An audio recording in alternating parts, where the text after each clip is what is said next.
And what else could we do? We can also unlock the secrets of the Big Bang. You see, Einstein's equations break down at the instant of the Big Bang at the center of a black hole.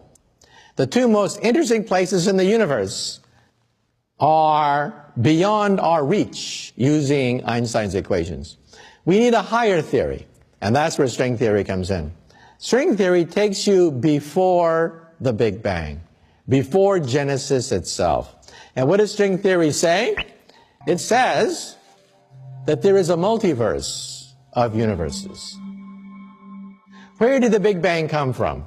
Well, Einstein's equations give us this compelling picture that we are like insects on a soap bubble, a gigantic soap bubble which is expanding, and we are trapped like flies on flypaper. We can't escape the soap bubble, and that's called the Big Bang theory.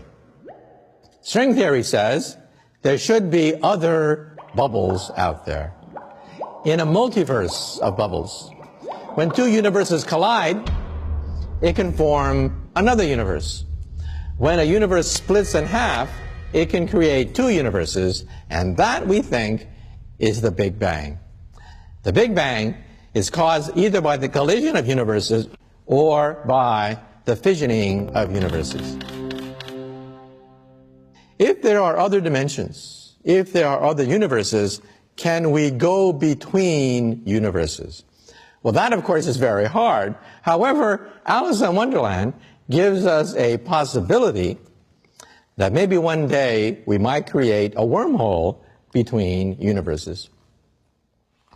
This is a wormhole. Think of taking a sheet of paper and putting two dots on it. The shortest distance between 2 points is a straight line.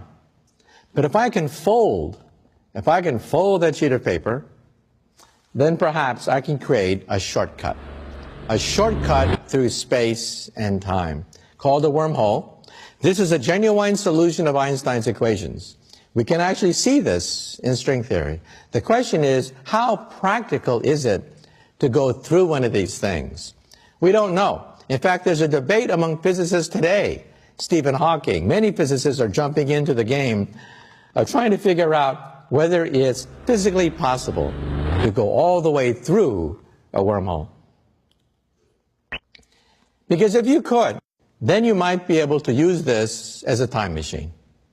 Since string theory is a theory of everything, it's also a theory of time. And time machines are allowed in Einstein's equations, but to build one is extremely difficult. Far more energy is required than a simple DeLorean with plutonium. You know, trillions of years from now, the universe is going to get awfully cold. We think the universe is headed for a big freeze. All the stars will blink out. Stars will cease to twinkle. The universe will be so big, it'll be very cold. At that point, all intelligent life in the universe must die. The laws of physics are a death warrant to all intelligent life. There's only one way to escape the death of the universe, and that is leave the universe.